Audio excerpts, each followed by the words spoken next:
highly contested areas in Israel.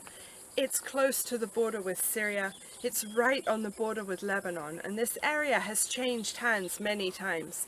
In fact, if you look very closely on the mountains behind, you can actually see the edges of a Hezbollah training base. It actually looks like a quarry, but they are right there.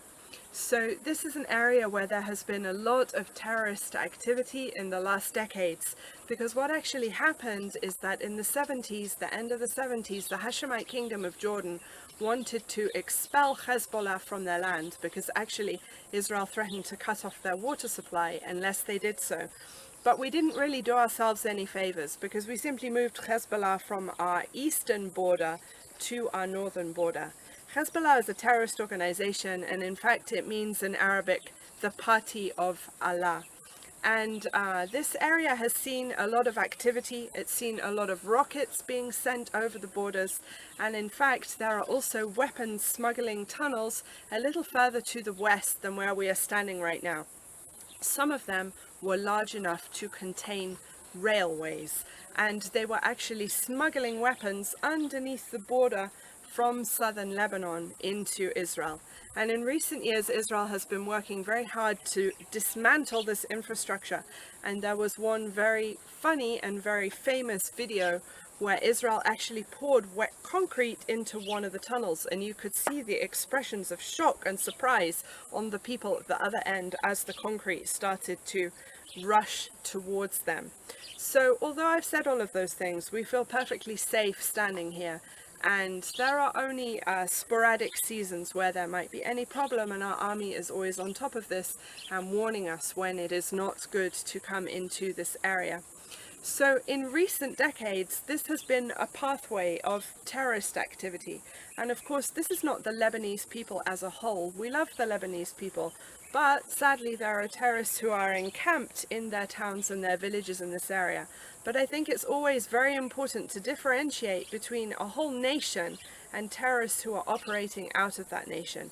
And after all, the book of Ephesians says that our battle is not against flesh and blood, but it is against powers and principalities, and those are our true enemies, not the people who are living here. In fact, the situation behind me is very, very complicated. If you can imagine that one village maybe has people who follow the Alawite religion, which is a slightly strange religion that is a combination of some Christian elements, some Islamic elements, and some pagan elements. If you can imagine that another village might be Shiite Muslim, and if you can imagine another village might be Maronite Christian, and that the access roads to those villages are only used by those particular people, and that there is no mixture. So if you can imagine a very disparate region that is not strongly unified by religion or their ideals, then you can imagine it is difficult to have a centralized government and to have a unified government. And on the border with Syria, this situation is even more complicated. And I will also do a short video at Mount Bental where we will actually face over the Syrian border, and we will speak more about that there. So in the modern day period, this has been a highway of, in a sense, cursing, with all of this weaponry and these rockets and so on coming over our border. But let's think for a moment back to the biblical period. What did God want this valley to be in terms of the highway that went through this area? Well, first of all, if I would go up the coast behind me, if I would follow the mountains of Lebanon to the north, to the border with the Litani River, I would get to areas like Tyre and Sidon. If we think about the life and ministry of Yeshua, from the biblical account, he actually goes up to both Tyre and to Sidon. He performs miracles there. He shares with them about who he is. So the gospel actually goes up in this direction.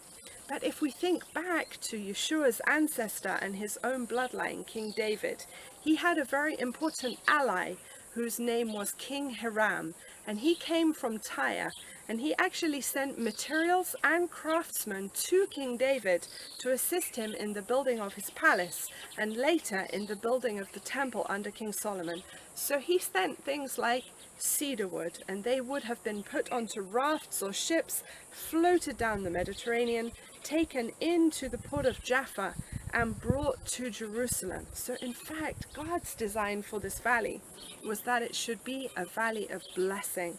And if we would fast forward to the time of Paul, or Shaul, as he is on the way to Damascus to go to persecute the Christian community there, it is possible that he passed through this area.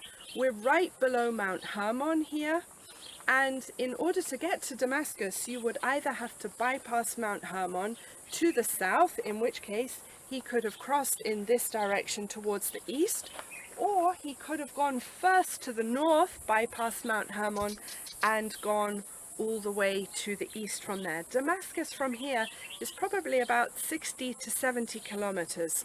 So we are pretty close to that important place where Paul actually has that encounter with Yeshua, with Jesus, and he becomes his follower.